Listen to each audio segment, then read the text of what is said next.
Yes, I'm happy that we share same interest, not only in the Dhamma in general, but also particularly in this topic, the five Khanda, the five aggregates, as you might be familiar with translating it. And we will together explore the meaning of this very important inventory of our experience. So what are they, these five Khanda? And I hope you will bear with me when I, out of my own habit, leave some of the Pali terms untranslated after explaining them, like the term Khanda. I personally, I did not yet come up with a perfect one word translation that fits it perfectly. So let's leave it for now at Khandhas. So they are the five facets of our experience, or we could call them building blocks of our whole existence. And these five categories of somatic and mental factors encompass all our any possible experience we humans can have in this world. Um, and each of these khandhas has its own function in the whole machinery that we are used to call our experience. So each of them have another contribution to make to our um, experience. And as a Vipassana topic, it's a bit less popular than, let's say, for example, working with the six senses. Mainly, I think, because it takes a little bit more effort to develop these five khandhas as objects of awareness. When we work with six senses, immediately everyone knows this is seeing, this is hearing. There's not much of an explanation or investigation necessary.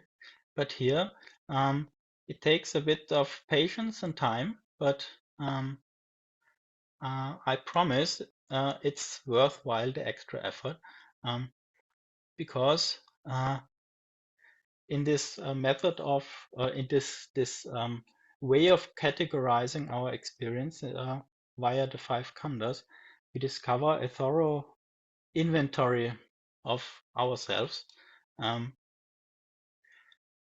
and not as a cut-off version as we usually uh, work when we do the six senses. Sometimes we're even instructed by meditation teachers to cut off and to leave it as at the bare minimum of sense impingement, and so we leave out good parts of what makes our the completeness of our experience. Mhm. And needless to say, that's extremely important for a full comprehension of all the aspects of our experience.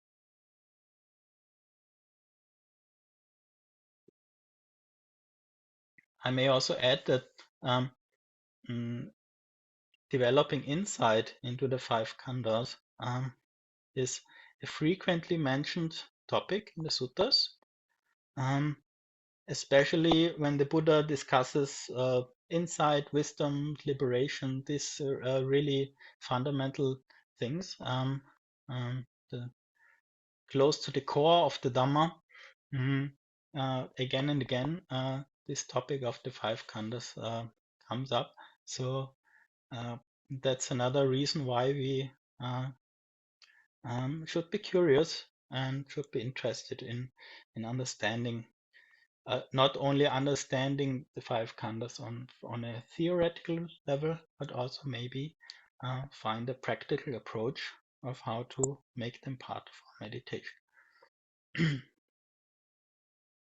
So it's to get to know these khandhas better. It's important to get to know their functions and characteristics. So, um, which part of our experience is described by the khandha of sensations, of perceptions, for example, and to recognize them basically in our experience. Mm. Then it's important to learn to see their causes in order to see their dependent nature. We understand there's a underlying cause that causes this phenomenon, this particular khandha. Then that's an important argument we can an important uh, uh, uh, point to convince ourselves about the uh, unworthiness of getting attached to this particular khandha. So the functioning characteristics, the cause underlying it, and are also very important, their behavior in real time.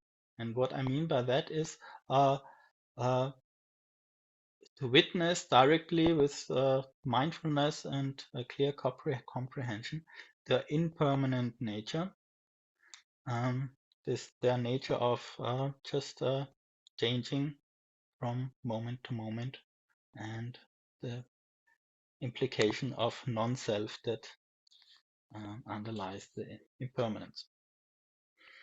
Um, so I prepared a few sutta passages for you um, to look at, um, because I myself found them extremely useful on my journey to um, uh, understand, get a better understanding of this khandha topic, and some nice illustrations and metaphors, similes that might make it a bit more accessible or digestible to us.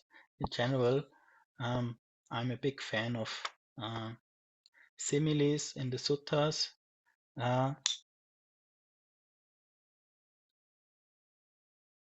for one, they are efficient tools for our investigation. So they can spark our interest, our curiosity to get a deeper grasp of this or that concept. Mm. They are usually um, historically quite reliable because, as we all know, the Sutta Pitaka is handed down to us over many, many generations and uh, many hundreds and thousands of years. So uh, we have to assume that this or that word might be slightly altered in transmission, but a whole simile that still makes sense, that's still working and intact for us. Um, mm, it's like a time capsule of authenticity, so we can uh, uh, have a good feeling about the originality of this similes. They are easy to remember, and as many of you might be aware, uh, the ability to remember something is a big part of our whole mindfulness practice, and um, a good simile that helps us remember a certain aspect, a certain quality, um, is also very useful to um, to guide and to protect our uh, direct application when it comes to mindfulness in meditation. I should mention that all the sutta passages we will be working today um, uh, stem from the Sutta Central translations of Venerable Sujato, and I made only minor uh, adjustments to my own preferences, but the bulk of uh, work with this translation and the merits accrued should all go to Venerable Sujato. So now we'll be reading from the Samyutta Nikaya 22, 95, the Sutta of the foam lump simile. And here we get a whole array of 5 very interesting metaphors for each of the 5 khandhas. And we will right away start with the first khandha, with rupa, which I prefer to translate as corporeality. More about that later, but let's first hear what the Buddha came up with as a simile here. Now, bhikkhus suppose this Ganges river was carrying along a big lump of foam, and a person with clear eyes would see it and contemplate it, examining it thoroughly, and it would appear to them as completely void, hollow, and without essence. For what essence could there be in a lump of foam? In the same way, for example, a bhikkhu, of course, any practitioner um, can be meant here. A bhikkhu sees and contemplates any kind of corporeality at all, past, future, or present, internal or external, coarse or fine, inferior or superior, near or far, examining it thoroughly. And it appears to them as completely void, hollow, and without essence. For what essence could there be in corporeality?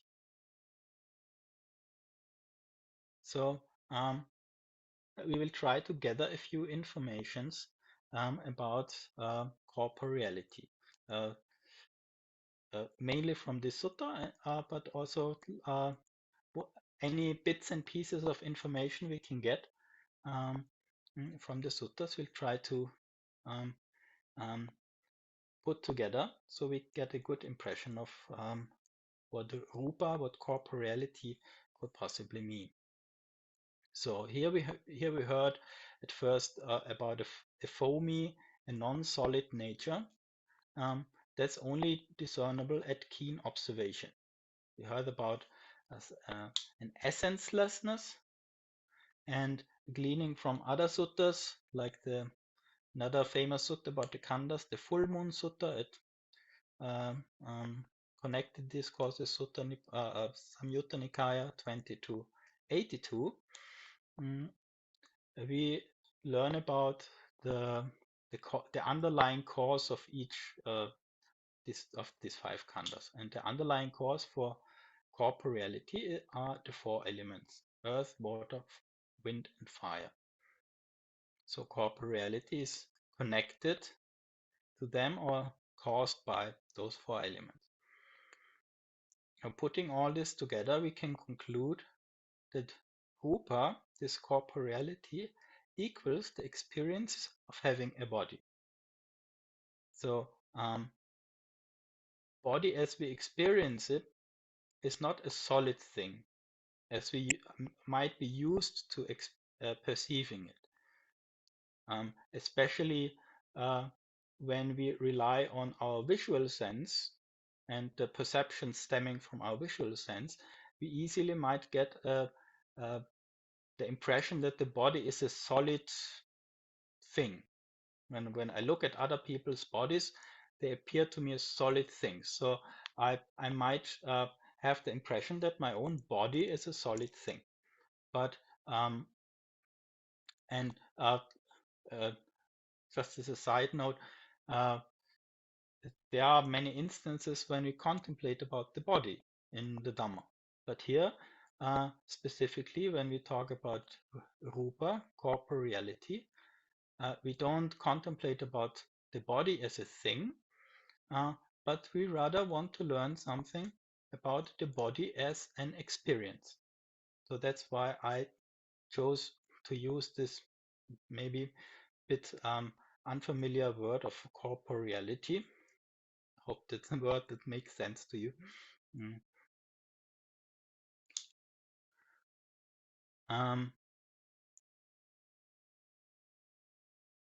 So it's not at all this this bulky solid thing, but rather a foamy, floating, tingling, streaming feeling of our body. When we sit in meditation, close our eyes, and we wish to um, directly experience our body, that's how it feels. So that's the first instance where we can get a nice uh, impression of how these similes the Buddha gives us work. Now, when we sit in meditation and we try to observe corporeality, it might actually really feel quite similar to this instance the Buddha describes here of a man sitting at the bank of a river. And we can imagine usually just seeing something floating by, and at first we might think, oh, something solid, that's some real object floating by. And just when we very keenly observe it, we see, oh, it's just a lump of foam. There's no substance to it. And so like that, when we start in meditation, and I really look forward to try out this Khandha meditation with you afterwards. When you concentrate on basically it's the friction of the internal and the external elements. So our body is made out of the four elements, including our sense organs, and the external world is made out of four elements. And whenever they come together, there arises some friction, some some exchange, some interactivity. And that's something we can focus our attention at. Mm. And the tool to do that is Yoniso Manasikara, which is also alluded to in the text. Uh, the best translation for that might be radical attention. My the Dhamma teacher in Sri Lanka, the Venerable Kattukurundu Nyanananda, I don't know whether any one of you might have heard of him. He preferred to translate it as radical attention, um, especially because the word radical stems from radix or radix in Latin, and that means the root. So radical basically means going to the root or the origin of something. And that's what we do here with Yoniso Manasikara.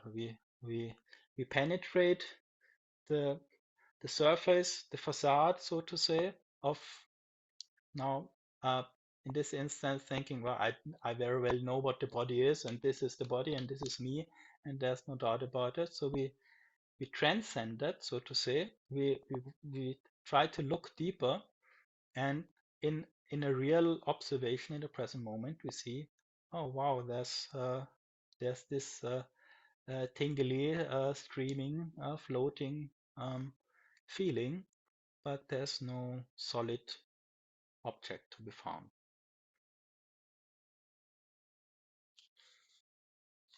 So we see there's a difference between um, the perception of a person with just ordinary awareness and the perception of a person with radical or um, um, a thorough awareness that really penetrates this layer of illusion.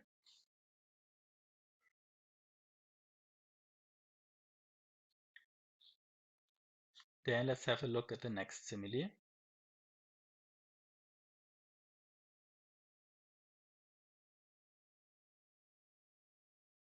That's about Vedana, which I chose to translate as sensation. Many of you might know it as feeling, and I purposefully try to avoid the translation feeling because it might give us the idea this is about our feelings and emotions, whereas Vedana means something slightly different, but we'll come to that. Let's hear about this Vedana metaphor. Suppose it was the time of autumn when the rain was falling heavily and a bubble on the water forms and pops right away. And a person with clear eyes would see it and contemplate it, examining it carefully, and it would appear to them as completely void, hollow, and insubstantial. For what substance could there be in a water bubble? So that's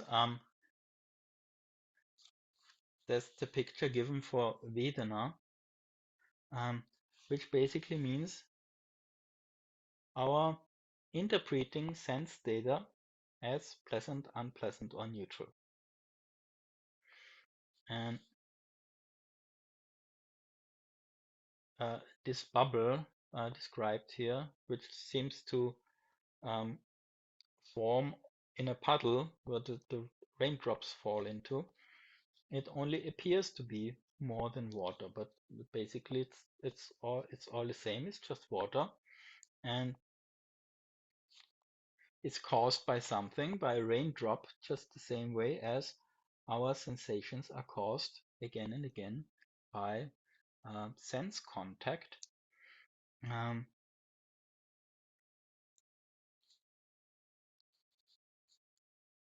and share the same um, mm, impermanent nature with these sense contacts. So we should note that, and I'm I'm uh, collecting these facts from other suttas now, that Vedana is a mental factor.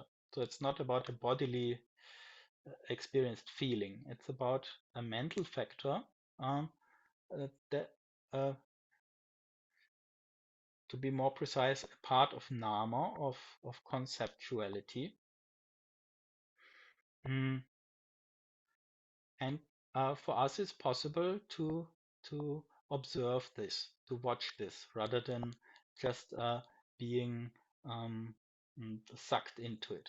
So usually, when we experience uh, a sensation, a pleasant sensation or an unpleasant sensation, we might experience it as today I feel good, or this particular thing is awful. And then, of course, immediately it comes the liking and disliking. Um,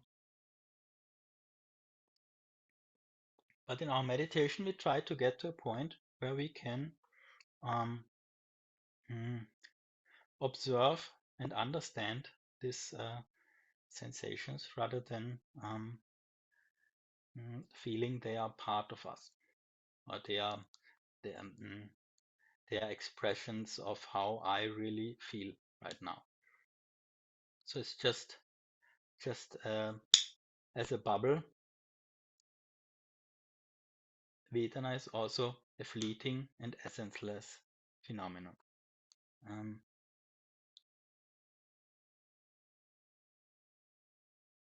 one small interesting detail, if you ever watched bubbles on a puddle on a rainy day, you might have noticed that it's not only small bubbles forming, but sometimes these small bubbles, I don't know, uh, uh, due to which physical laws they get attracted to each other and form kind of bubble clusters.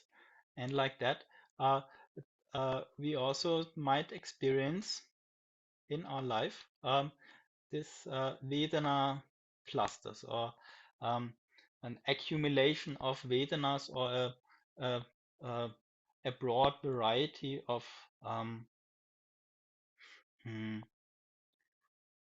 how to put it, uh, of different objects or different stories our Vedanas are connected to.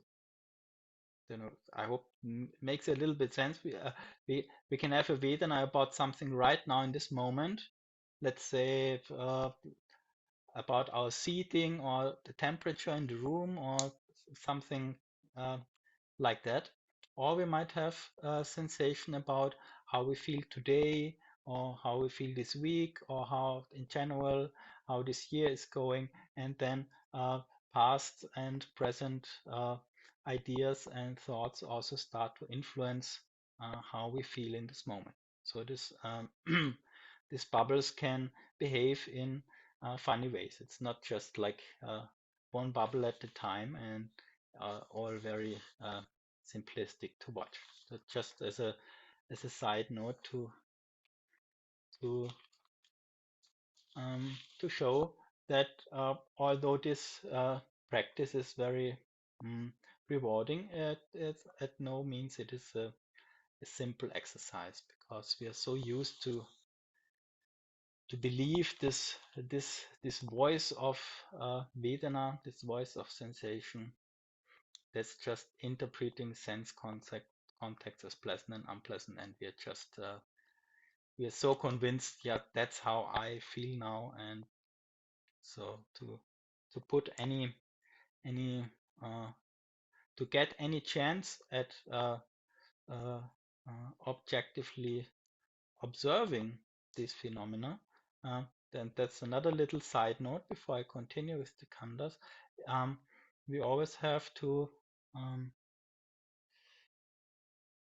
um, uh, get support from um, samadhi, from a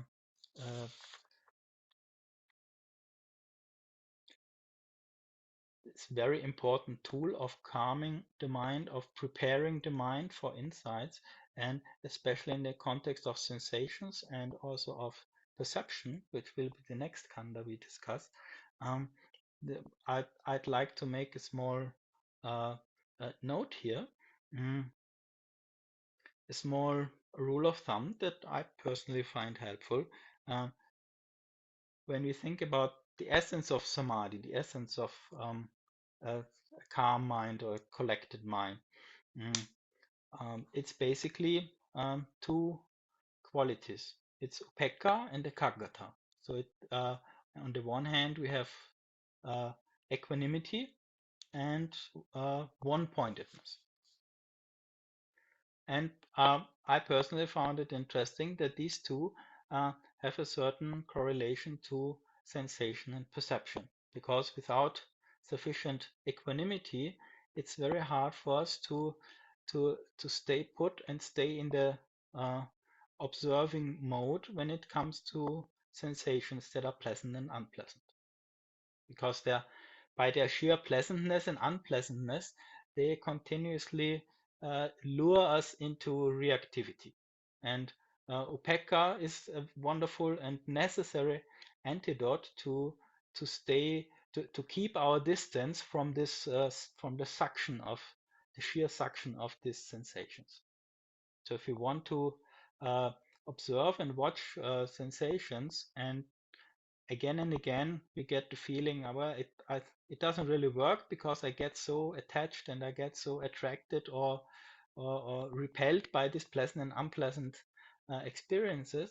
um, we might do well at increasing our ability to observe with equanimity.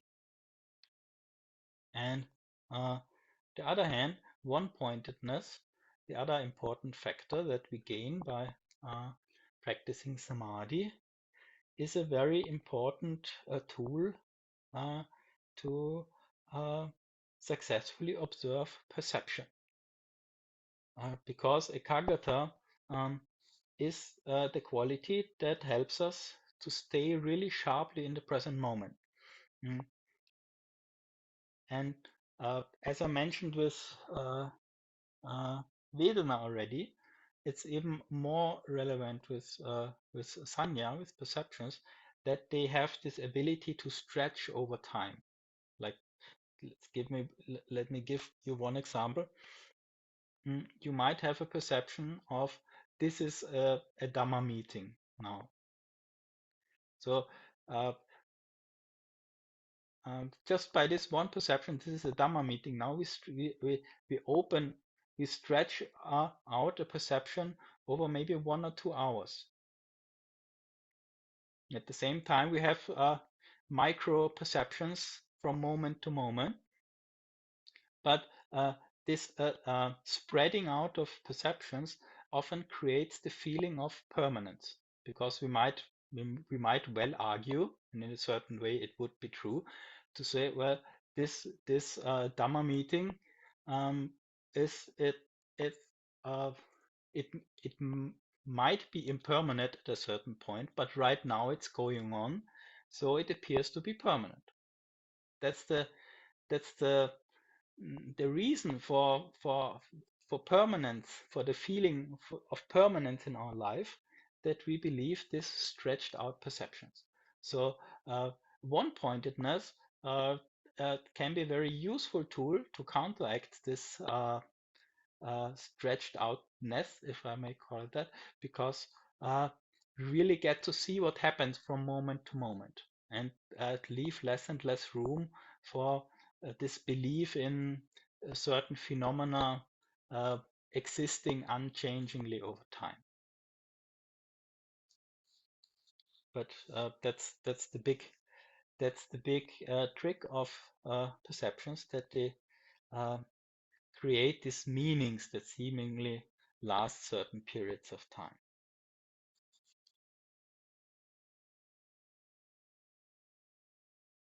So coming back to the khandhas and to perception already, which is our next khandha. Suppose in the last month of summer at noon, a shimmering mirage appears, and a person with clear eyes would see it and contemplate it, examining it carefully, and it would appear to them as completely void, hollow, and insubstantial. For what substance could there be in a mirage? I've said a few things already about perception. Excuse me.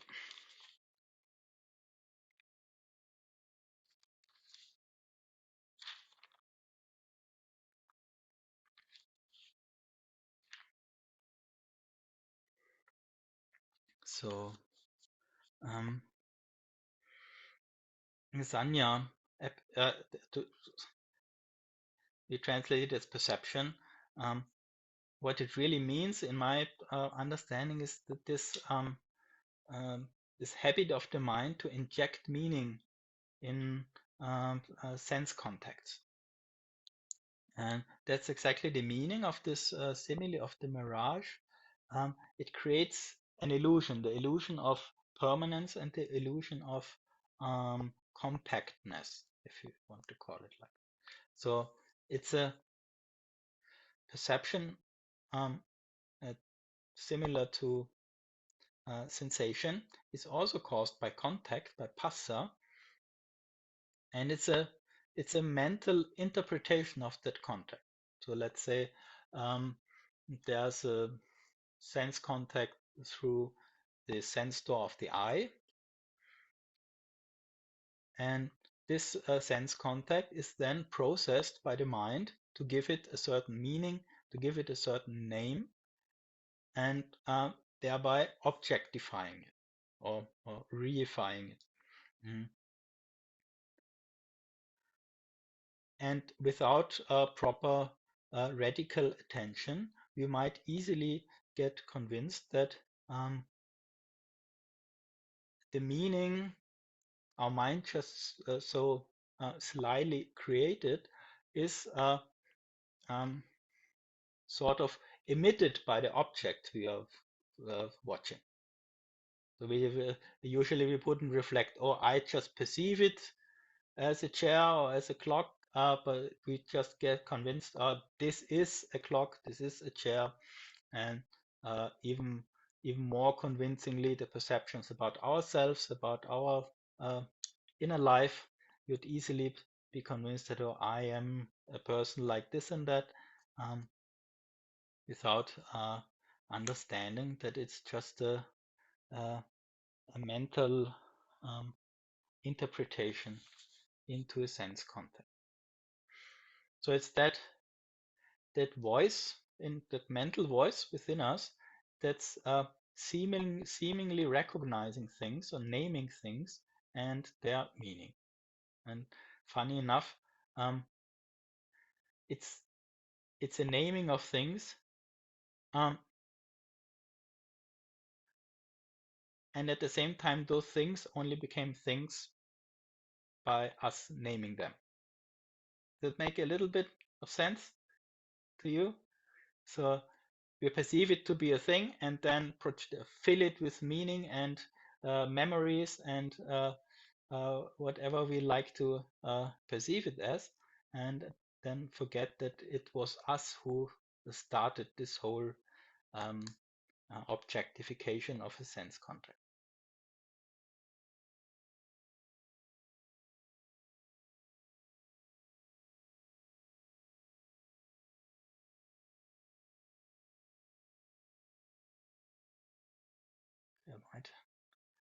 I might pick up a bit of um, speedier pace because there's still a lot to talk about. Sankharas, this is the next khandha we'd like to understand. And here's a simile. Uh, it goes like this. Suppose there was a person in need of hardwood, wandering in search of hardwood. They take a sharp axe and enter a forest. There they'd see a big banana tree standing straight and young and grown free of defects. They would cut it down at the base, cut off the top, and unroll the coiled sheets. But they wouldn't even find sapwood, much less hardwood. And a person with clear eyes would see it and contemplate it, examining it carefully, and it would appear to them as completely void, hollow, and insubstantial. For what substance could there be in a banana tree? So the sankharas, I'd like to render as activity impulses, are also caused by contact. And just a small side note again, because the word sankhara appears in uh, uh, different contexts in the suttas, and uh, people might get confused by that, but it's simply a term that does not always mean the same thing. So we also have to think about the context before we attempt a translation of the term. And in this Khandha context, I find it to be an apt translation to call these sankhas activity impulses, because that's exactly what they are. They are this mental voice within us that recommends to do this and to do that. Interestingly, it's also caused by contact and not by the meaningfulness of these quests that come into our head. Mm, um, and the simile gives us a nice feel of how unsuccessful and how futile these attempts uh, usually are, because at least for the mind still under the influence of ignorance, and under this drive of identification, mm, each of these little activity impulses seems like a project to make our permanent self happy in some way or other. And so, since there is no permanent self in these five khandhas, this is an attempt that only can fail. And like this poor man searching for hardwood and just uncoiling a, a completely woodless uh, banana trunk. Don't know whether some of you might have seen such a banana trunk in Asia, or don't know whether they grow in America even, because it's really just one uh, foil or sheet after the other. And although these are really solid, massive trunks from the outside, there's no wood to find in them at all. So it's quite a funny picture. This person trying to find hardwood to construct something meaningful in his world, and just is left with this completely useless banana trunk pieces.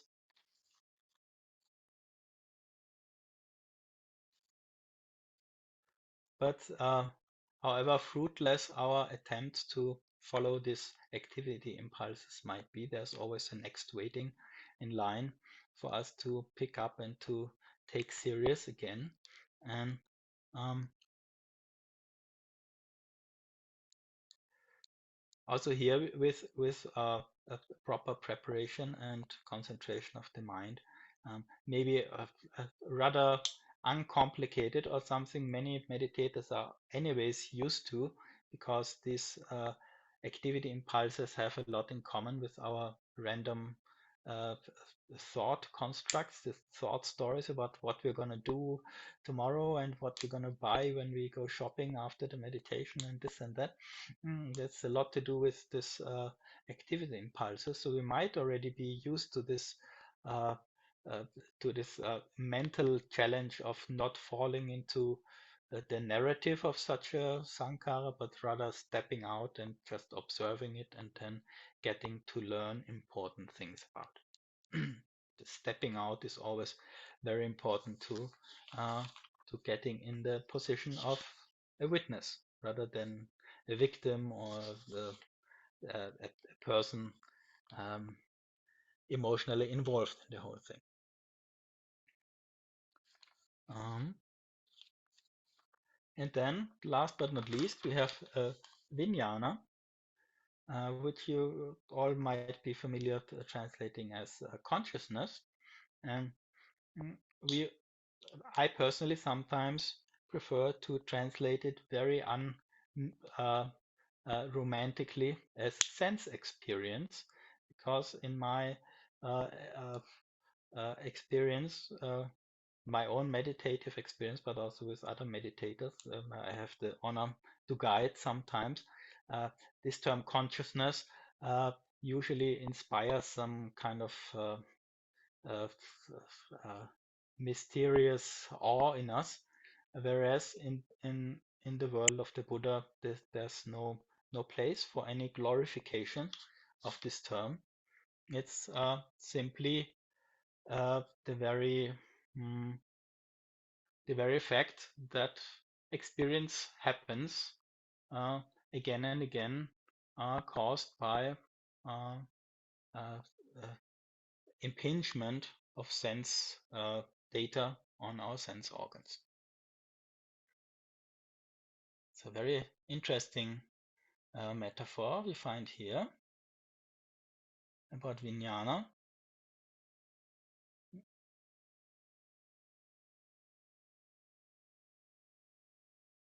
Suppose a magician or their apprentice was to perform a magic trick at the crossroads, and a person with clear eyes would see it and contemplate it, examining it carefully, and it would appear to them as completely void, hollow, and insubstantial. What substance could there be in a magic trick? But this magic trick gave me a lot to think back in uh, mm, my forest hermitages in Sri Lanka. And I came up with an interesting explanation that works for me in my own meditation, and I'd like to share with you now. Um, now, this, as I mentioned, vijnana is again and again um, caused by sense organs and sense stimuli. Um, so that's the easiest way to access what uh, consciousness means. There's actually not a term consciousness itself. It's always eye consciousness, ear consciousness, nose consciousness, um, tongue consciousness, body consciousness, or mind consciousness. And the illusional nature of it is that it appears to be one compact consciousness. So, and at this point, I'm not sure whether my English, my knowledge of the English language will suffice, but um, there's a difference between um, the same and the very same. Is that uh, is that understandable? Now, two people can have the same T-shirt, meaning they both have a similar T-shirt, but the very same T-shirt is only this one unique piece. And just as this is confusing in our day-to-day language, it's also confusing concerning consciousness, because um, um, each consciousness which separately arises and passes away always feels the same to us. It feels like that's me being aware of something. So by not very carefully observing this phenomenon, we easily come to the ill-informed conclusion that it's the very same consciousness all the time. It's not only the same phenomenon of consciousness arising again and again, it's the very same consciousness that's not changing, that's not impermanent, and that's the sort of the core of my experience. And that's the magic trick of consciousness. Like in many magic tricks work with this um, the same versus the very same um, misunderstanding. Like let's say a magician has two handkerchiefs looking exactly the same, and he prepared to put one in his sleeve here, and then he uh, produces a magic effect that we all think he puts the very same handkerchief here, and then it appears somewhere else. And at the same time, it was not one and the same handkerchief, it were two similar handkerchiefs. And like that, uh, there's similar consciousnesses arising and passing away again and again.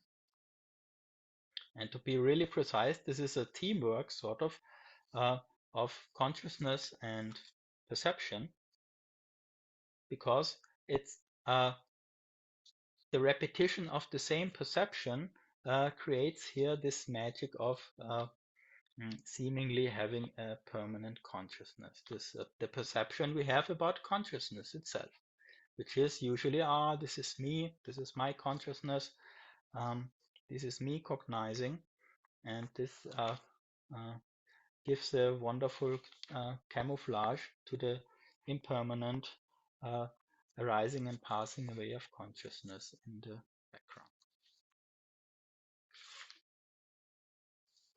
So um,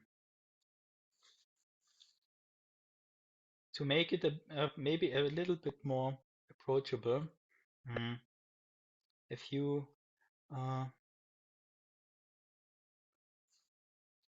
um, illustrations or um, modes of explanation about these khandhas. There's one, I think it originally comes from Venerable Jnana Vira, old monk, long past away, who lived in Sri Lanka.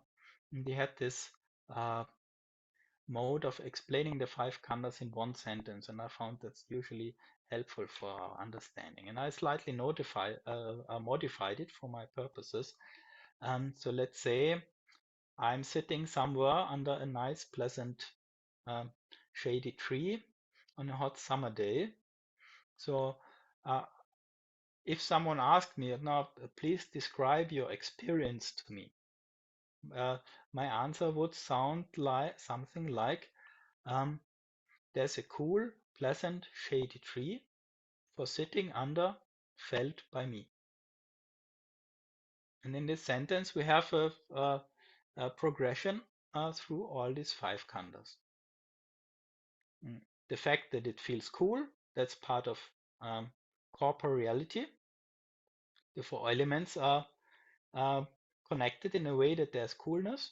A pleasant is the sensation part, shady tree is the perception part. Uh, for sitting under would be the activity impulse, and felt by me is consciousness, in this instance, body consciousness. So we have a cool, pleasant, shady tree for sitting under, felt by me. And that's a nice illustration how these five khandhas are interrelated all the time, woven into this structure we call our moment-to-moment experience. Well, and I'd have much more prepared, but I see time is passing away too quickly, and I have to skip it, a few things.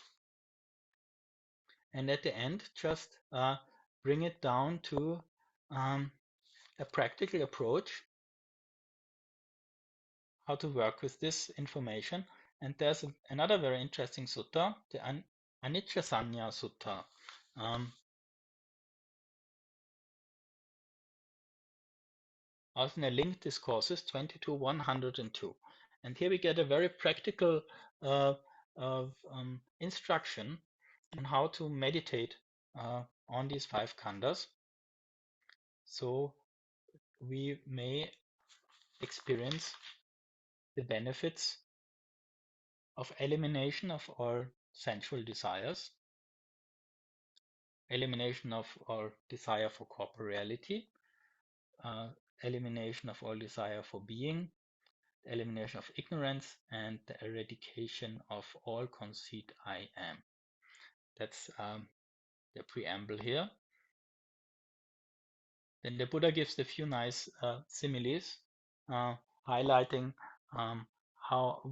highlighting that an insight in these five khandhas is a universal key to um, freeing our mind from suffering, regardless the specific details we usually uh, uh, um, put into our suffering, and make such long stories about why I'm suffering because people are not nice to me, and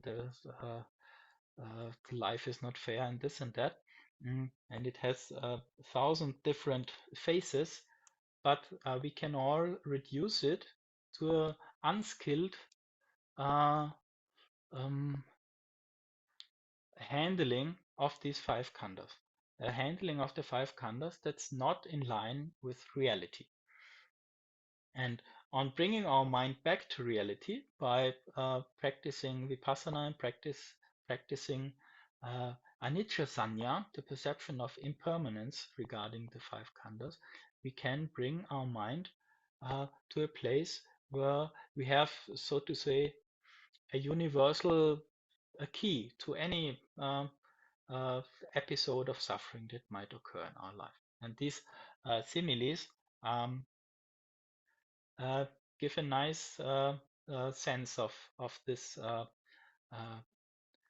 all-encompassing universal um, freedom from suffering. Because it's like one of my favorites here with the bunch of mangoes. When a bunch of mangoes is cut, all the mangoes attached to the stalk will follow along. So we don't have to pluck each mango separately. If we cut it at the stem of it, at the stalk of it, then all the mangoes come along with it. So like in the same way, if we cut suffering as at its root, at um, the ignorance we have about these five khandhas, then all the different of manifestations of this is suffering, and this life situation is not pleasant, and that life situation is suffering to me. All these dukkha mangoes, they all follow along with it. So, and how is this perception of impermanence developed and cultivated so that we may reap these benefits? And then we are introduced to a three-step method. Such is corporeality, such is the arising of corporeality, and such is the disappearing of corporeality. And the same for the other four khandhas.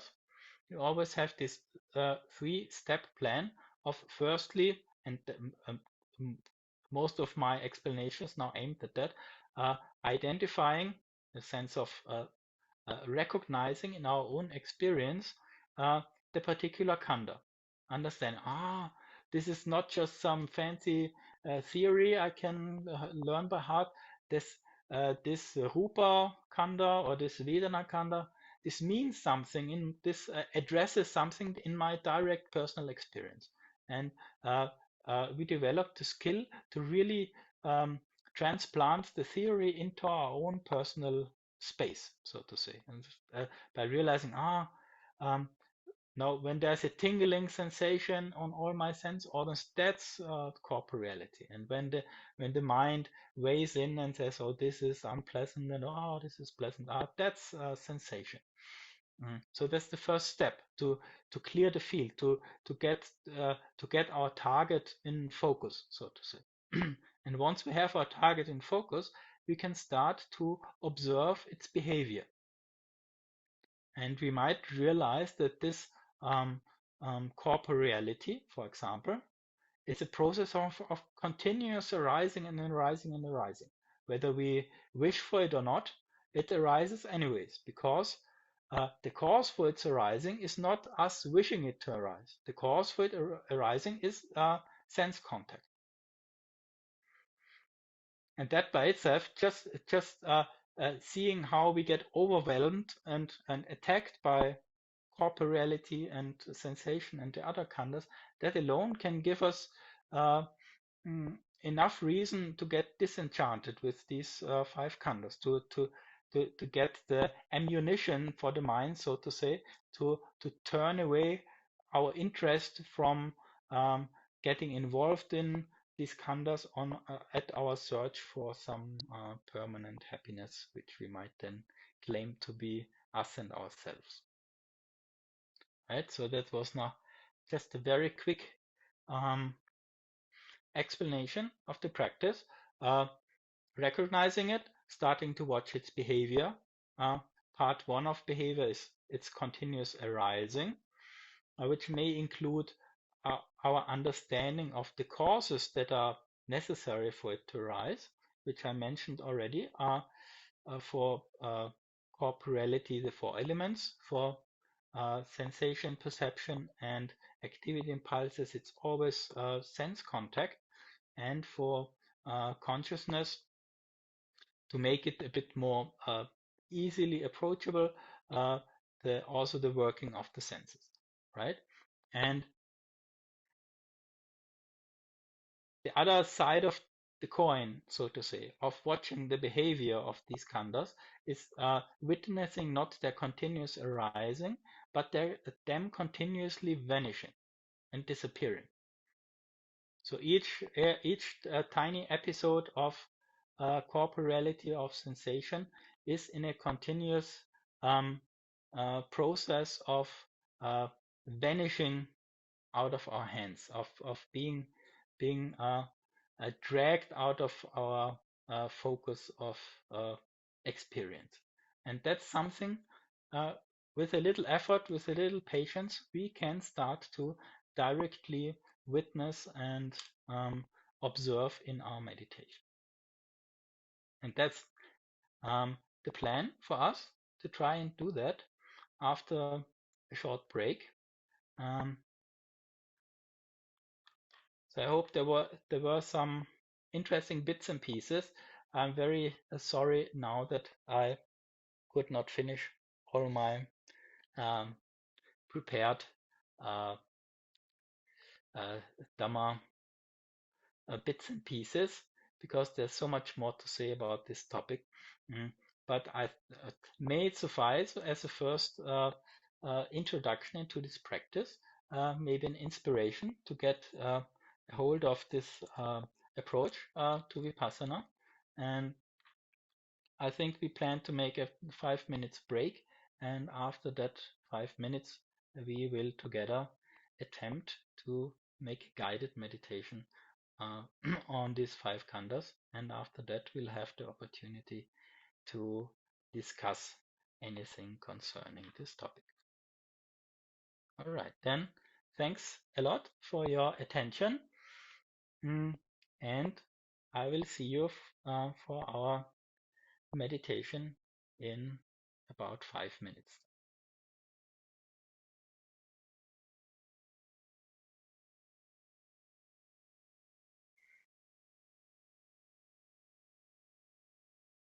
So we'll meditate about half an hour, um, and simply due to time limitations, it will be uh, a rather quick transition from one khandha to the next, but nevertheless, maybe you get the first impression of this technique, which of course you can um,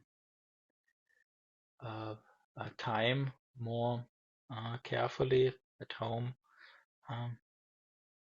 Many of my students and co-meditators, they practice daily one of those 5 khandhas, or even weekly, to get a real deep sense of where to find those khandhas and get a good impression of their impermanent behavior, so as to eradicate all this um,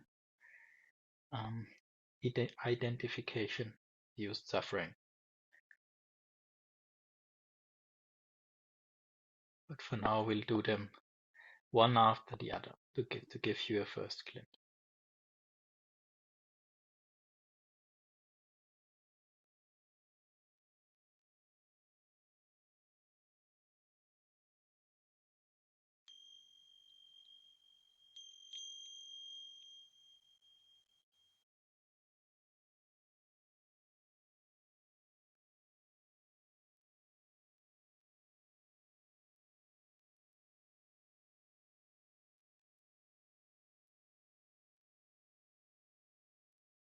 For starters, please bring your attention to the in-breathing and out-breathing of the body.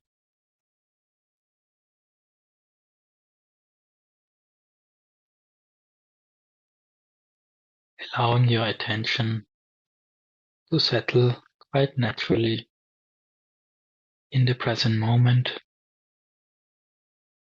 in the body.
Remember, samadhi of the mind is there to create equanimity, one-pointedness,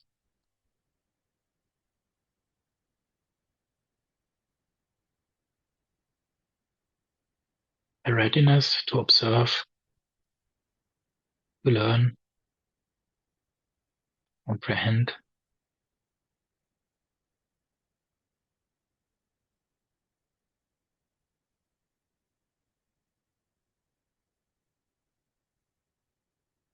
which mindfully experienced breath helps create, frame awareness around our body,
framework of presence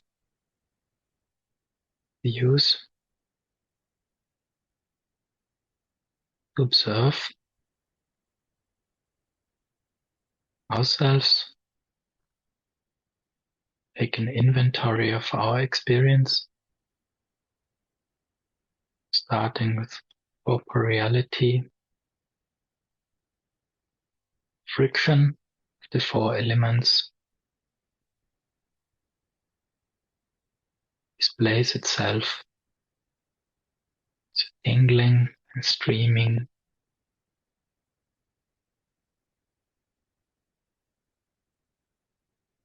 the bodily experience.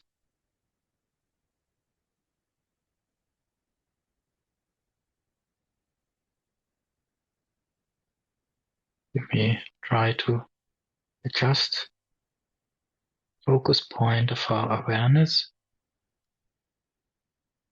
till we have the feeling, well, this is corporeality. It's corporeality that I'm looking at right now.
We observe the behavior of this corporeality, continuous arising and again arising out of sheer presence of the elements, whether we like it or not.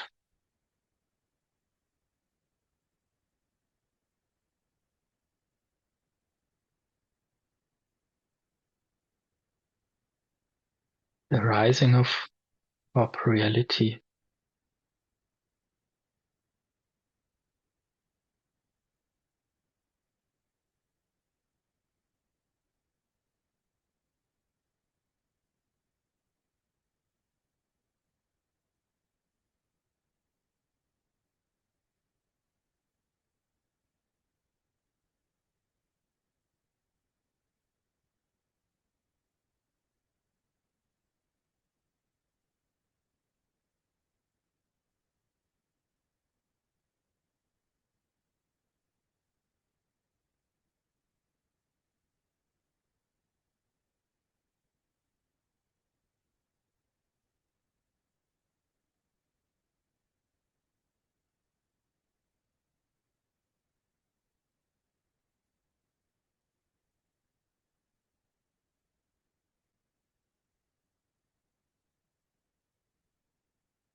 And watching the same phenomenon, just from a slightly different angle,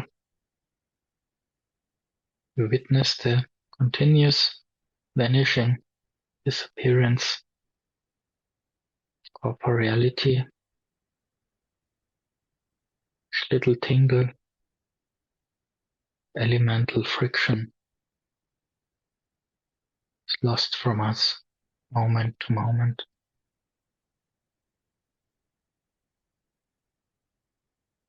This is the vanishing corporeality.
Switch to another part of experience. Sensation is pleasant, unpleasant, neutral, feeling, very personal, very important part of our experience. Try with all the equanimity we may muster to observe sensation,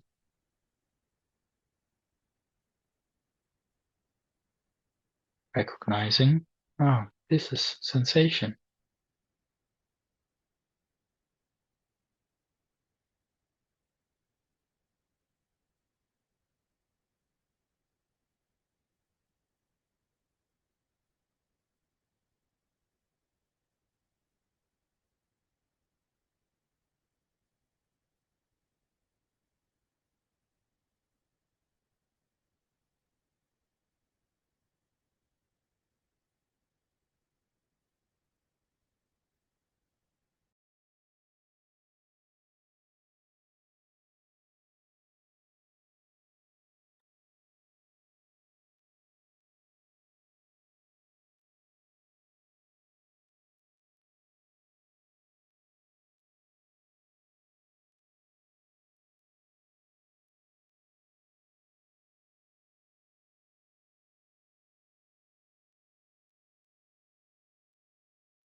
We witness the arising of sensation, bubble by bubble,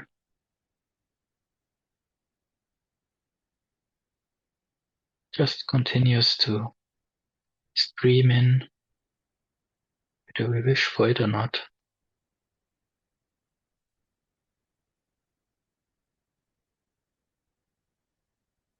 The rising of sensation.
At the same time, none of them can stay pleasant, unpleasant, neutral. Each sensation is removed from us moment by moment with the vanishing of sensation.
Next, we try to find the thing maker, name giver in our mind, sanya, perception, that which bestows meaning to every sense contact.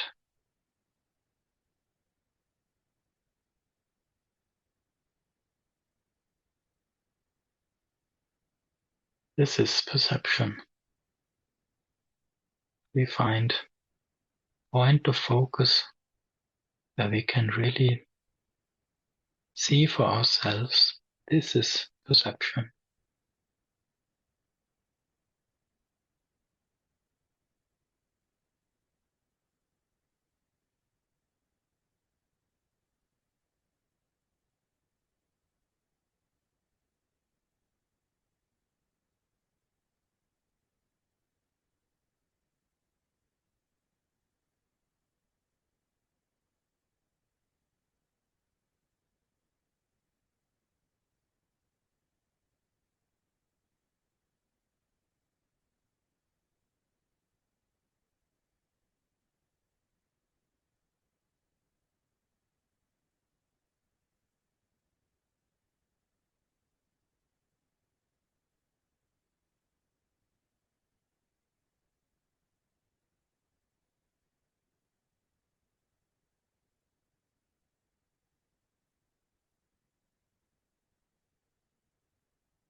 And try to witness the arising of perception.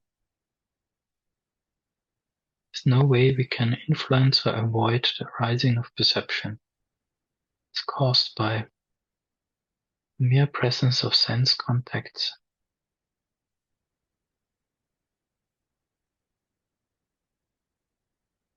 This involuntariness itself is an indicator against the self nature of perception. This is the arising perception.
each of these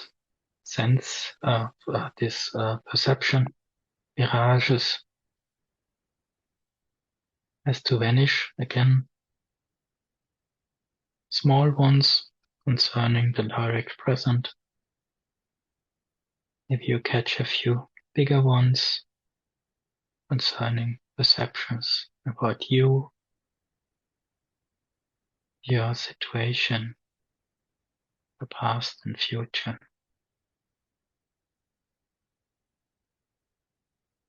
None of those can stay, become part of a permanent self.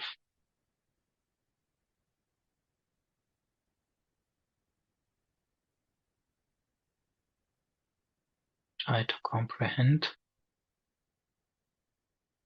what this means, this vanishing of perception.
Strongly connected to sensations and perceptions are activity impulses.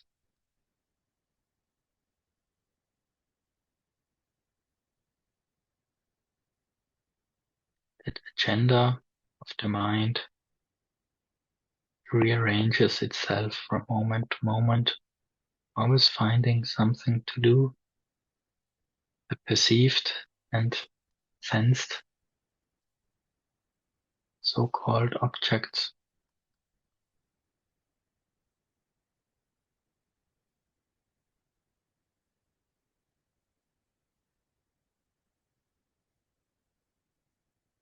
Voice, mental voice that gives us things to do.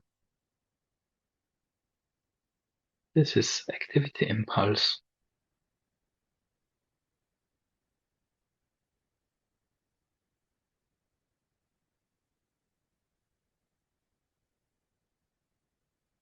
Let's try not to believe in them, to obey them. Simply observe them.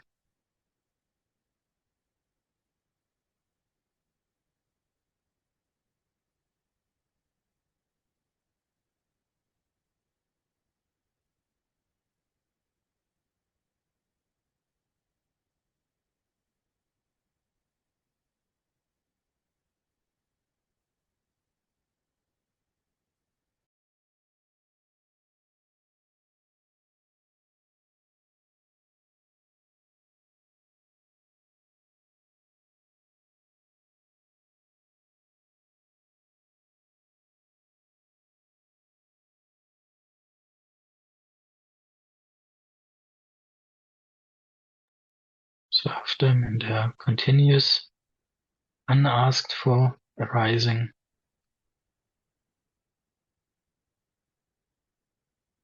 of activity impulses.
Same time, release activity impulses, vanish again and again. We don't buy in the urgency of the agendas. We just slip by, vanish.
Finally, consciousness,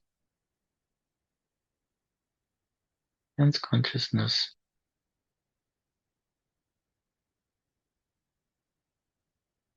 arising and passing away. And try to follow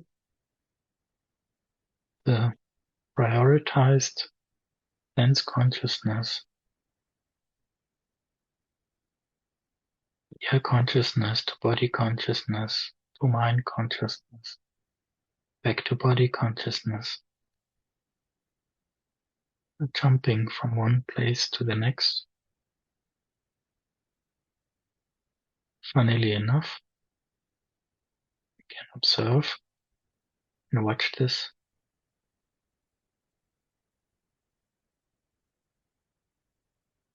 This is consciousness.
The rising of consciousness too is involuntarily,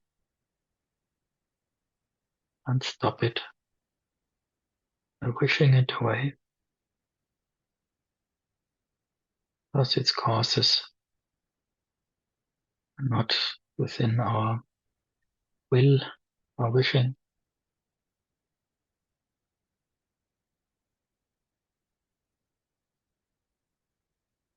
Exposed to the continuous arising of consciousness.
can challenge that perception. Consciousness is ourselves, and pointing the focus of our awareness not on the surface, on the facade of this self-like feeling, delving deeper to the continuous vanishing one consciousness after the other.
Then we rest for a few moments.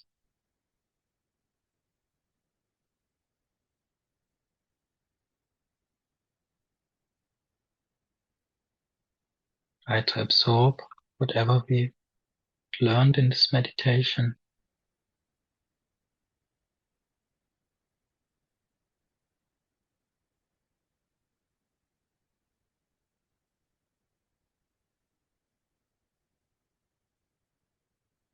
Trying to understand what this really means. Does it mean this insight to the impermanence of all facets of our experience?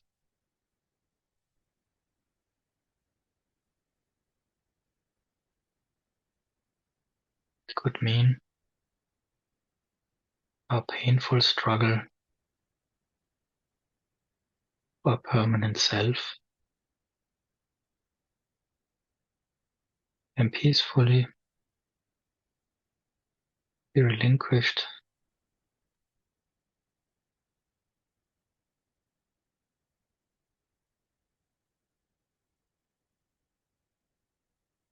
as we accept true nature, this inventory of our experience.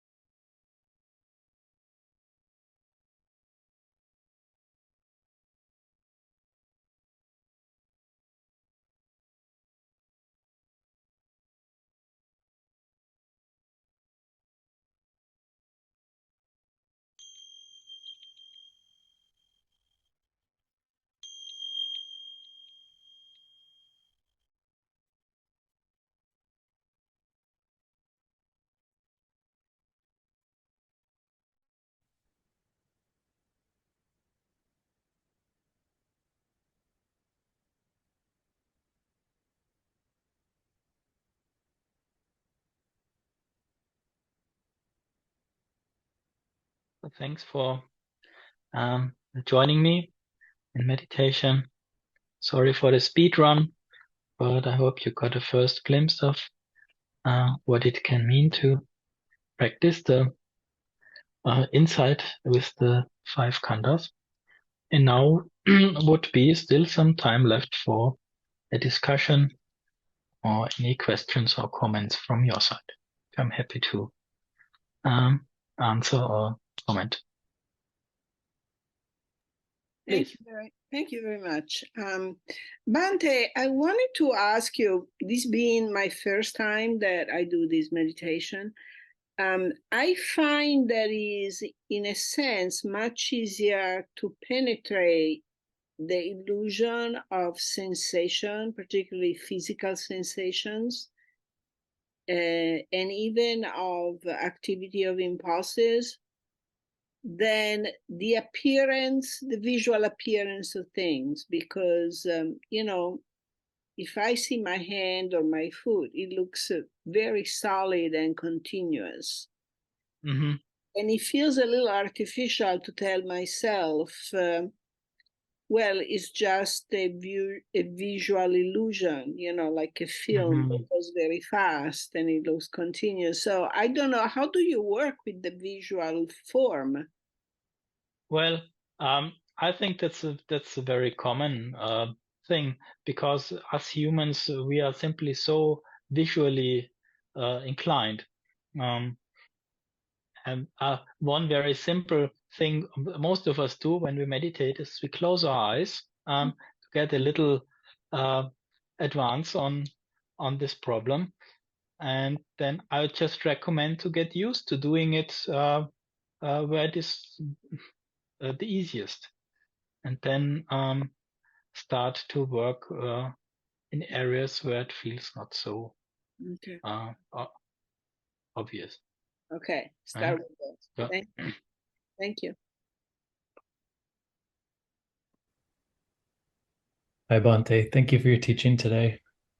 I was wondering if you could say a little bit about one of the first passages that you read that discussed there not being any essence to ourselves and our experience. I wonder if you could say a little bit about the relation between essence and nature, if there is any connection.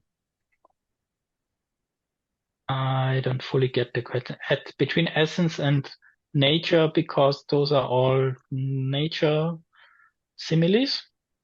I guess I was thinking more in the sense that like we're looking at things as not having an essence, but can we look at things as having a nature? Like, do we have a nature that's separate from an essence, if that makes sense? Well, the essencelessness is the nature of things, I would reply. I might note that interestingly,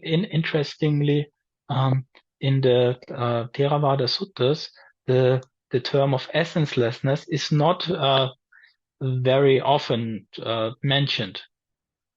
Now, the sutta we discussed today is one place where it is mentioned, but usually the Buddha prefers the term anatta, non-self, because I think it gives us a clearer implication of what the Buddha is wanting to convey.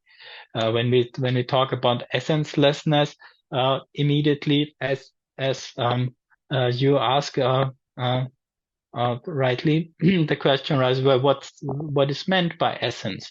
So we have to understand the Buddha here as just paraphrasing, using another term for non-self here when he talks about essenceless. But a nature of things is a bit difficult to think of, especially when we start to realize that the thingness of things is itself construed by our mind. So, but we can talk about certain behaviors all of our experiences display. Those are the three lakanas, the characteristics of everything we experience. And so there maybe you find an equivalent to determine the nature of things, rather being concerned about how they behave in terms of how they behave through time, rather than trying to find a certain nature or quality they inherently possess. If that makes sense. Does it make sense to you? That does. Thank you. That's helpful.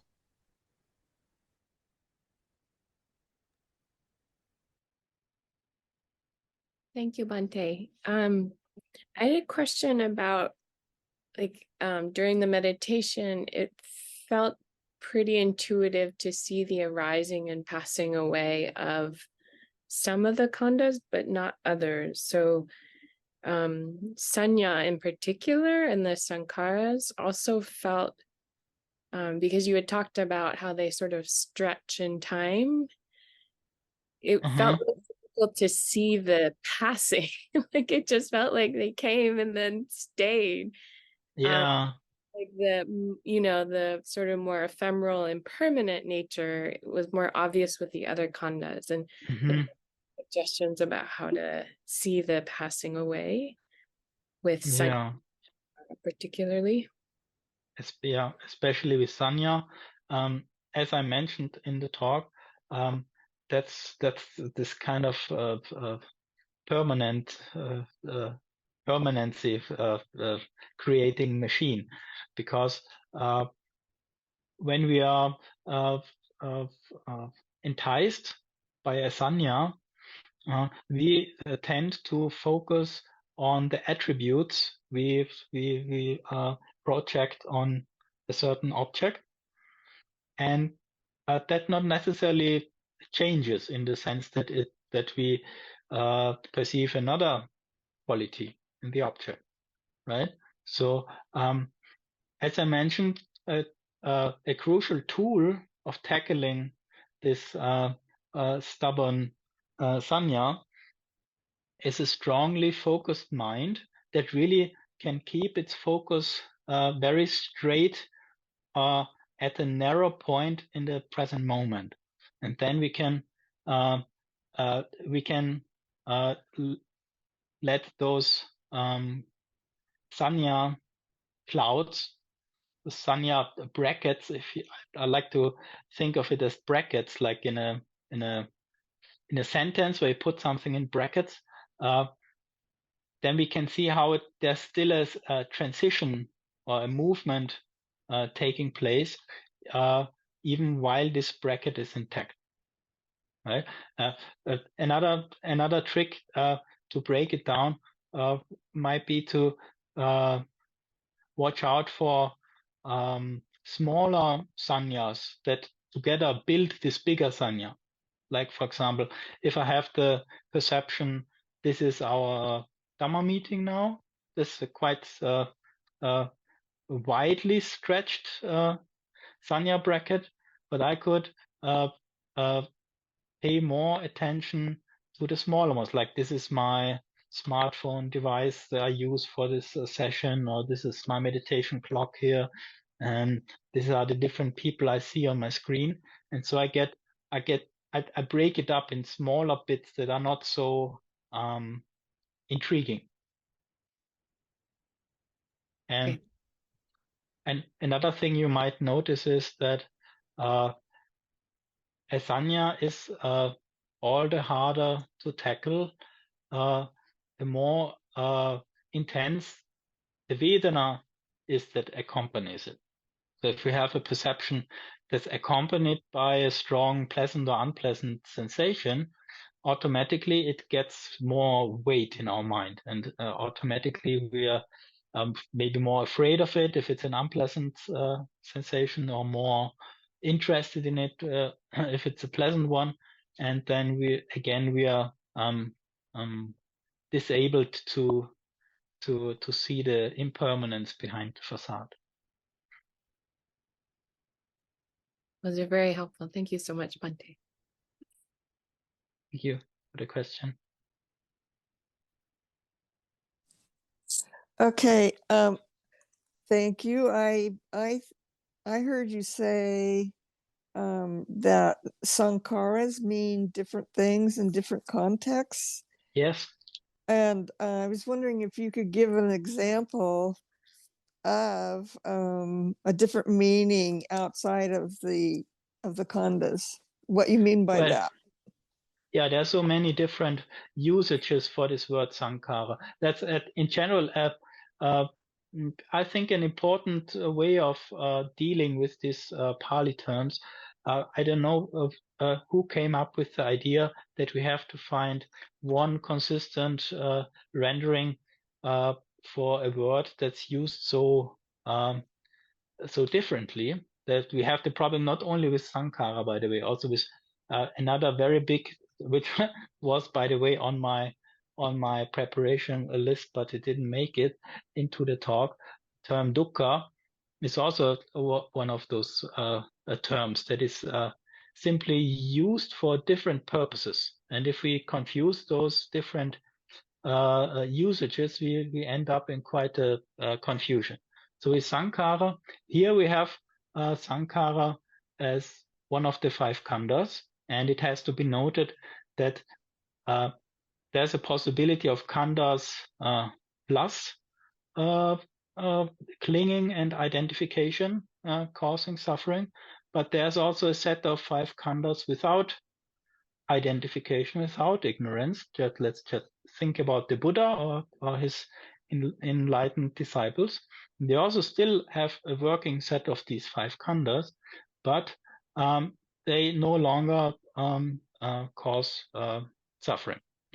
So that means here already we can see that sankhara has to be, in this context, in a khandha context, a term that can be also that can be used neutrally, in a neutral way, for awakened people, because they also have sankhara on board still.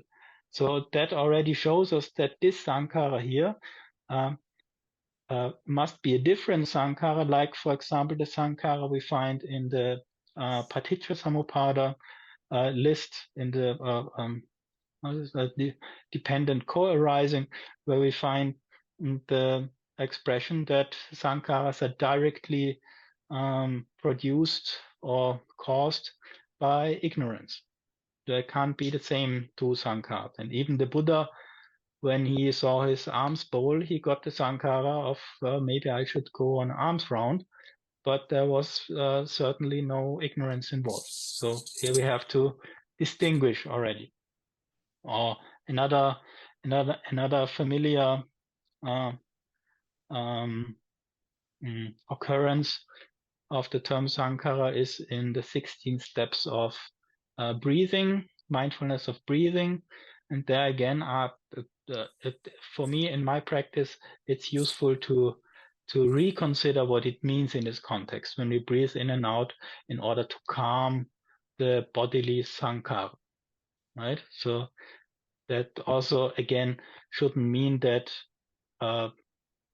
arahants can't do breathing meditation because they have no sankharas left to calm. It also might mean a little bit have a different nuance than the sankhara we got to know here in the context of the khandhas. Mm. Okay, thank you. That was very interesting. Yeah, I mean, if you're interested in this topic, please start an investigation in the different meanings of the term dukkha. You'll be surprised how entangled our understanding of the Dhamma can get if we confuse those different dukkha interpretations. Okay. Thank you. I got a message in the chat from Vedana. He wanted to ask, can Bhante talk more about Rupa Khandha in relation with Vedana? So often our feelings show on our bodies, like feeling goosebumps when scared. How can we see the gap that comes in between the two that can help us see them as 2 different khandhas and not just one single entity? Yeah, that's a good question. And a lot of this unclear the borders between the two comes from the use of our etymology. So whether we say sensation or feeling, none of our usual common usage words really hits the meaning of Vedana. Now, me not being a native English speaker, I tried to avoid feeling on purpose and came up with sensation as an alternative, because the big difference between Rupa and Vedana is that the one, namely Rupa, belongs to the material side. So it's connected with the four elements and what the four elements contribute to our experience. Whereas Vedana is strictly a mental factor. It's listed on the Nama Rupa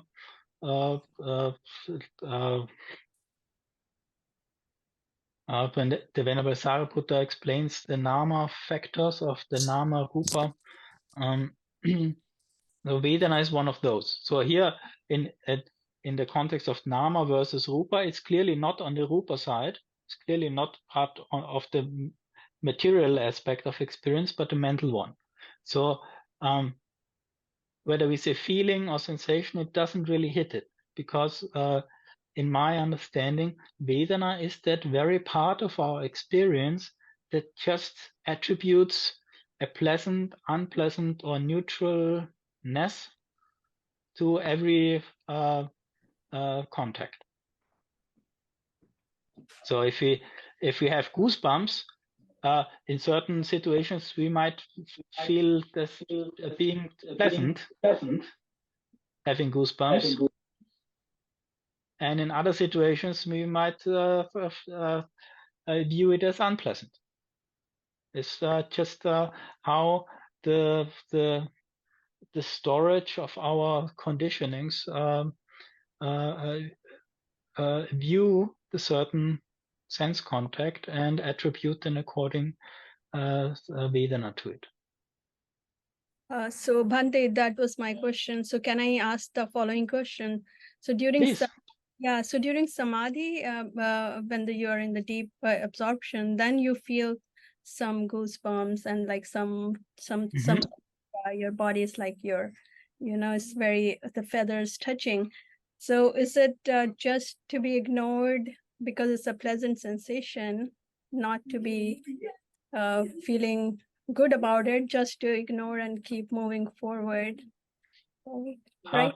Well, in an instance where we practice insight meditation, that would be the way to go. But on the other hand, if you practice tranquility and the pleasant, peaceful states, sometimes we use those experiences to develop the calm of the mind. Yes, because you get stuck at that. If you get stuck for a long time in the same, that means that you're doing something not right. So you need to go into insight afterwards, right? Yeah. I mean, insight is the key, and we can prepare a huge golden key, but never use it to open our prison doors, and that will not be very helpful, right? So, as little samadhi as necessary, and as much insight as possible. That's my basic meditation outlook. But again, we could talk for a long time about what right samadhi, samma samadhi is, because to me personally, I view it to be much more important that our samadhi experiences are incorporated into a holistic development of the mind towards letting go than chasing more and more intense happiness experiences, because by themselves they are not really helping us getting to the aim the Buddha wanted us to attain. Exactly. Thank you so much. I have a question about consciousness. Let me, because I have two places here. Yeah.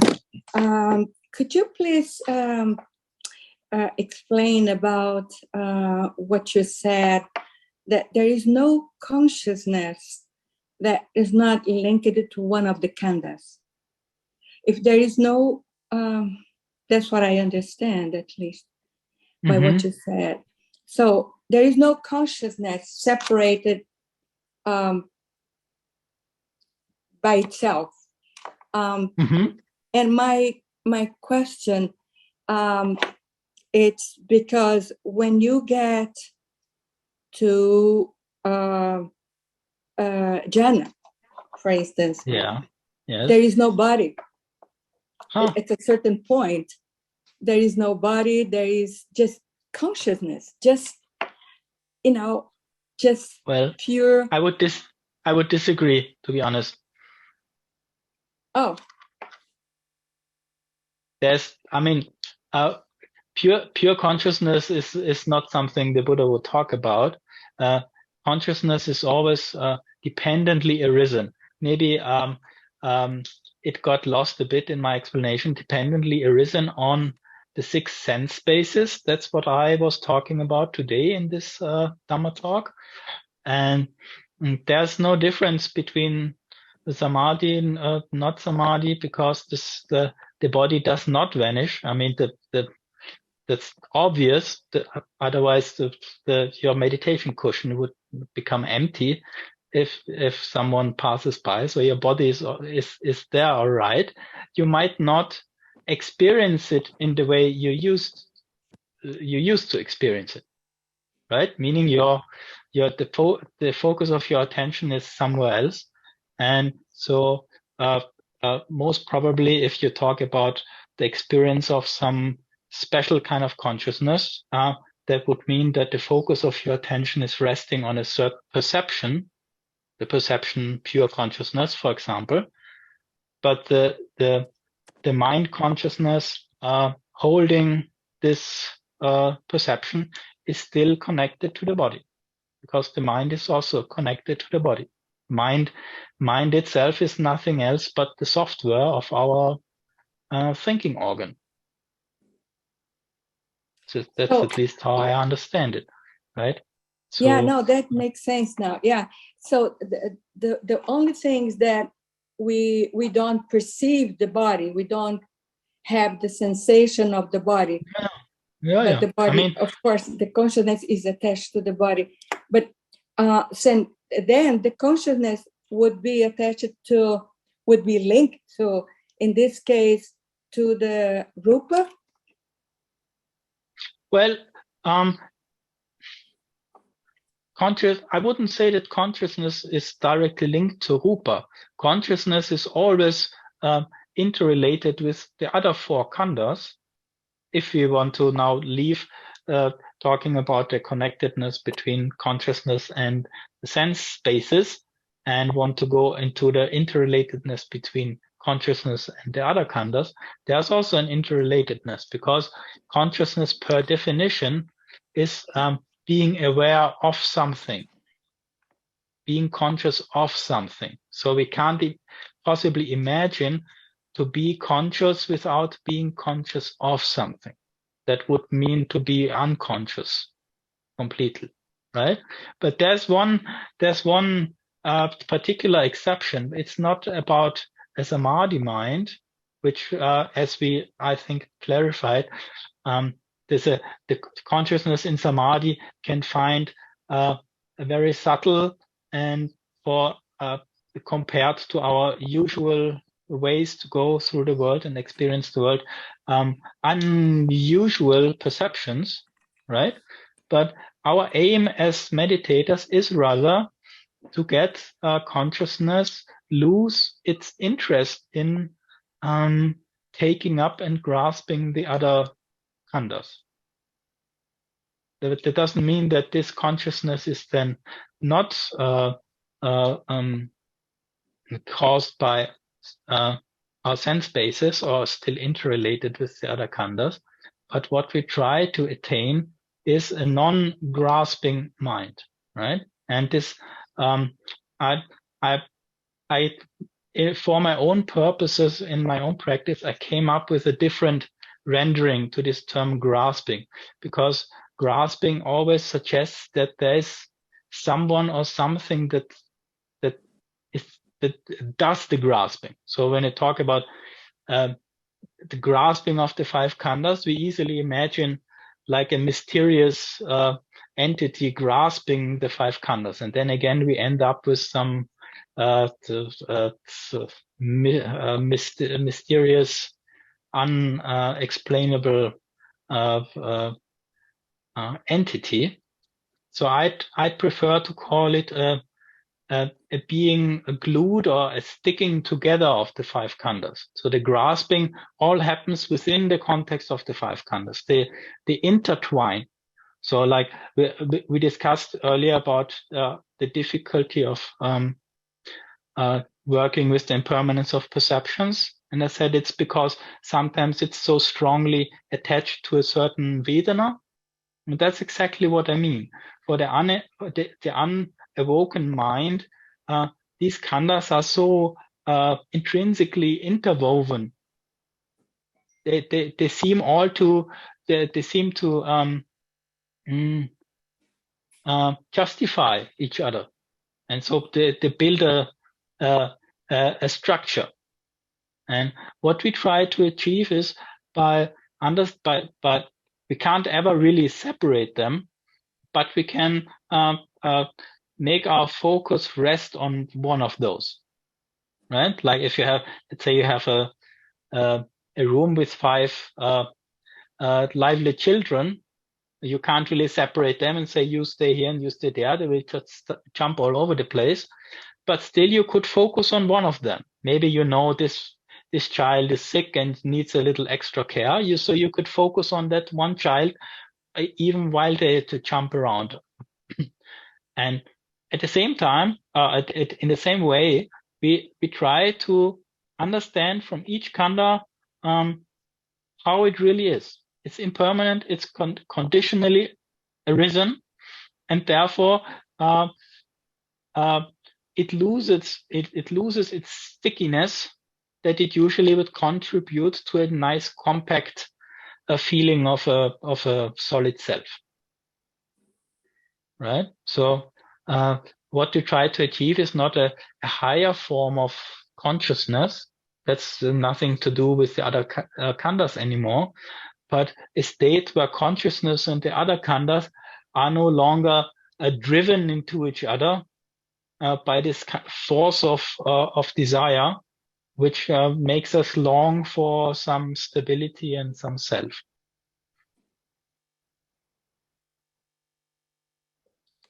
Thank you. It was a very confused, understanding, because reading about there is consciousness and there is all the other khandhas, but they are. So now I understand what you mean. It's very clear. Thank you. Thank you. Thank you.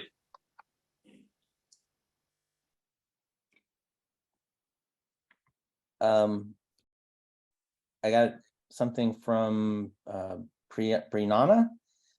Could you please request Bhante to talk more about exploring arising and passing away of consciousness, specifically, and how it is different compared to the other khandhas? Oh, sorry. Yeah, it's an interesting question.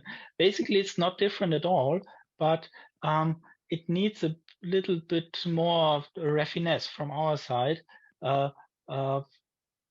because consciousness is so much the carrier of our self-illusion, right? So I mentioned a little bit already in the talk that there's a strong connection, especially in this regards, between consciousness and perception, because we have a perception about consciousness, and the perception we have about consciousness is that it is our the core of ourselves, this kind of the awareness that always stays put whatever we do in our life, and that's the thing we have to crack open.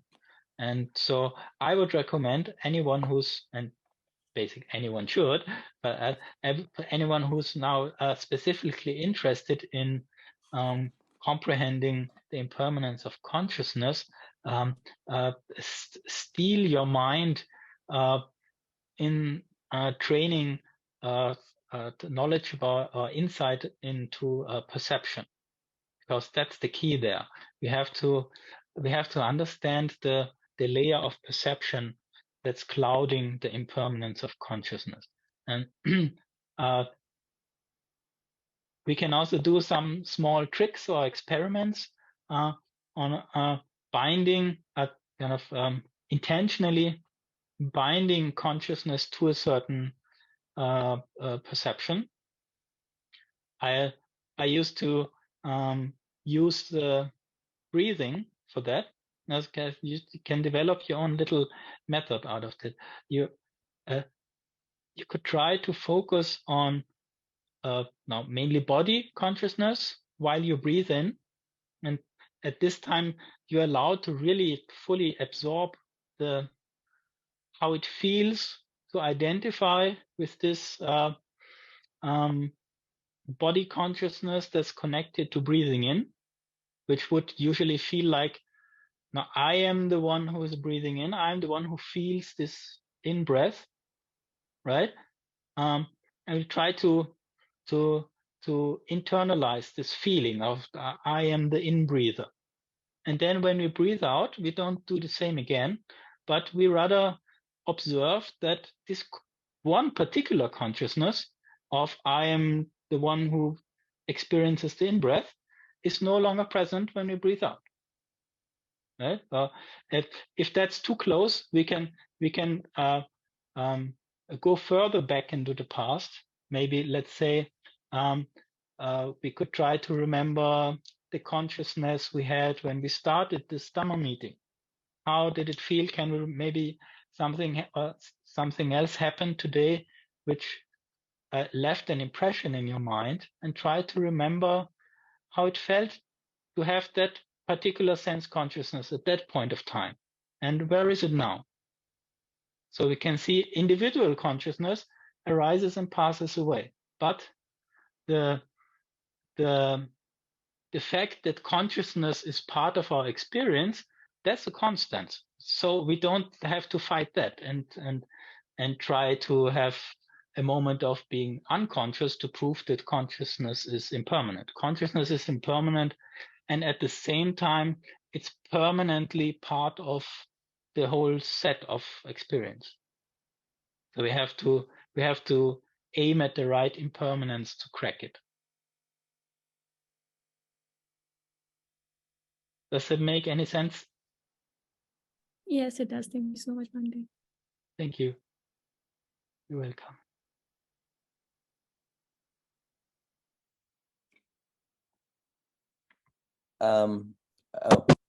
I got something from Prinana. Could you please request Bhante to talk more about exploring arising and passing away of consciousness, specifically, and how it is different compared to the other khandhas? Oh, sorry. Yeah, it's an interesting question. Basically, it's not different at all, but it needs a little bit more raffinesse from our side, because consciousness is so much the carrier of our self-illusion, right? So I mentioned a little bit already in the talk that there's a strong connection, especially in this regards, between consciousness and perception, because we have a perception about consciousness, and the perception we have about consciousness is that it is our the core of ourselves, this kind of the awareness that always stays put whatever we do in our life, and that's the thing we have to crack open. And so I would recommend anyone who's, and basically anyone should, but anyone who's now specifically interested in comprehending the impermanence of consciousness, steel your mind in training knowledge about or insight into perception, because that's the key there. We have to understand the layer of perception that's clouding the impermanence of consciousness. And we can also do some small tricks or experiments on binding, kind of intentionally binding consciousness to a certain perception. I used to use the breathing for that. You can develop your own little method out of it. You could try to focus on now mainly body consciousness while you breathe in, and at this time you're allowed to really fully absorb how it feels to identify with this body consciousness that's connected to breathing in, which would usually feel like, now I am the one who is breathing in, I'm the one who feels this in breath, right? And we try to internalize this feeling of I am the in breather.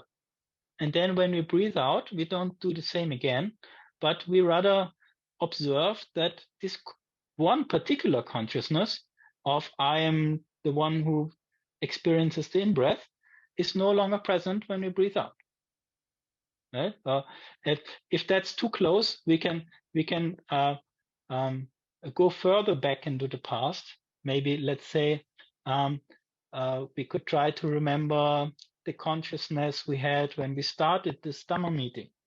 How did it feel? Can we maybe something else happened today which left an impression in your mind, and try to remember how it felt to have that particular sense consciousness at that point of time, and where is it now? So we can see individual consciousness arises and passes away, but the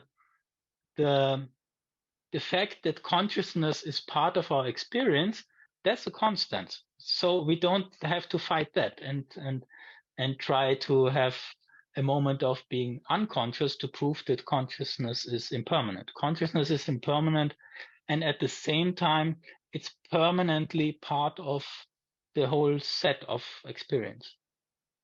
So we have to aim at the right impermanence to crack it. Does it make any sense? Yes, it does. Thank you so much, Bhante. Thank you. You're welcome.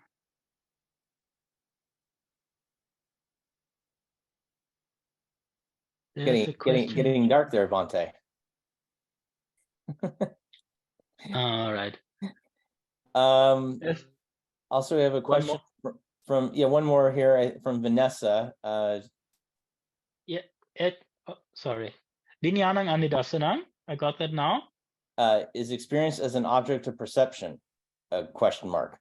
Or does our consciousness become without surface when it loses interest in the khandhas?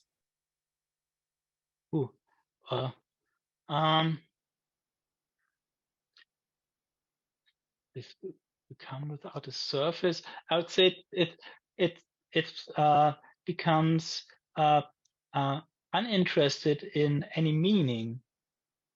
So if that's meant by surface, then all right. But I wouldn't say that. Well, it's really weird. Dancing along the edges of language here, because of we could, in a certain way, we could say that Vinyanang Anidasana, the translation usually it's translated non-manifestative. but that's a bit too, I find this a bit too cheesy. Literally, it would rather mean non-depicturing consciousness, which is a description for liberated consciousness. And that simply means consciousness that has lost its interest in playing with the other khandhas, so to say, and thereby also losing its power to create something out of its union with the five khandhas. Usually when the five khandhas get together and grasping is involved, we get a certain product out of this, and that's called bhava, or being. So this being is not just a neutral term; it's a charged term, charged with ignorance, because being is a state we create by identifying with these khandhas, right? So when I have the feeling I am someone and I have certain attributes and this and that, and I use all the khandhas to create a certain image of self, that's when the vijnana is creating a picture, right? Using rupa and vedana and sanya and sankhara to paint the picture. So, but once we understood that within these five khandhas there's nothing to gain, such a picture is not really of a lasting quality. They simply don't stick together as nicely, and the picture doesn't really appear any longer. So in that itself, again, can involve perception, but at the same time, perception is no longer of such a high interest that it creates the new feeling of a me in all that. Did that satisfy the questioner?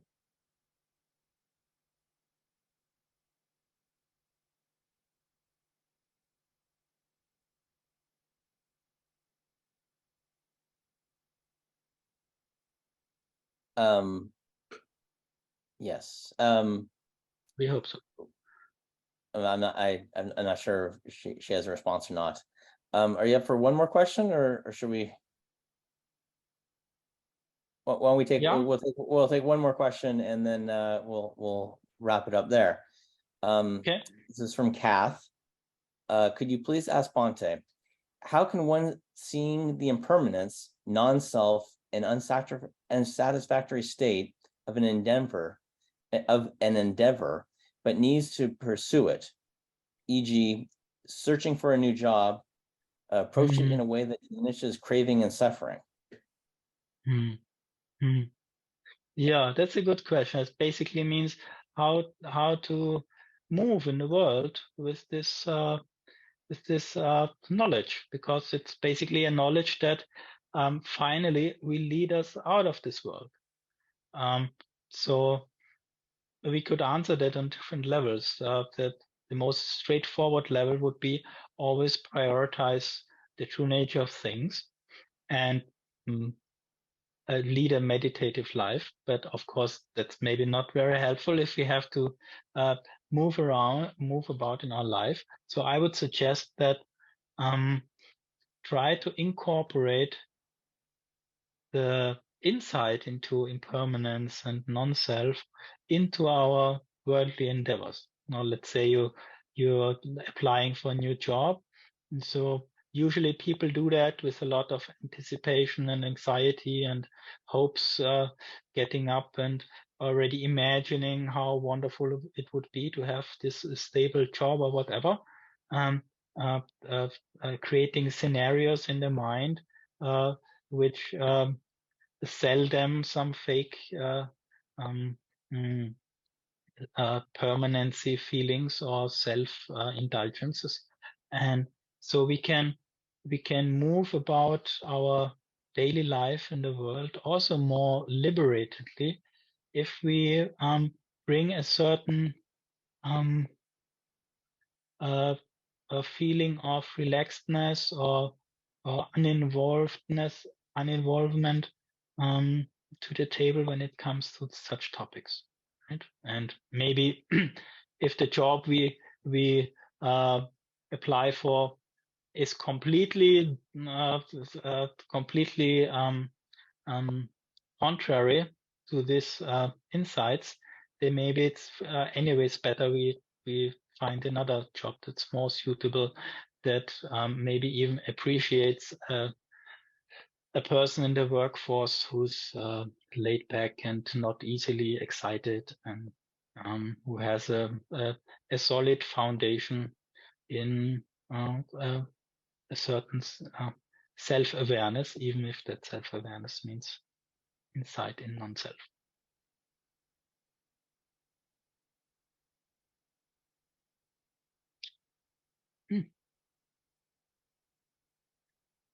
All right.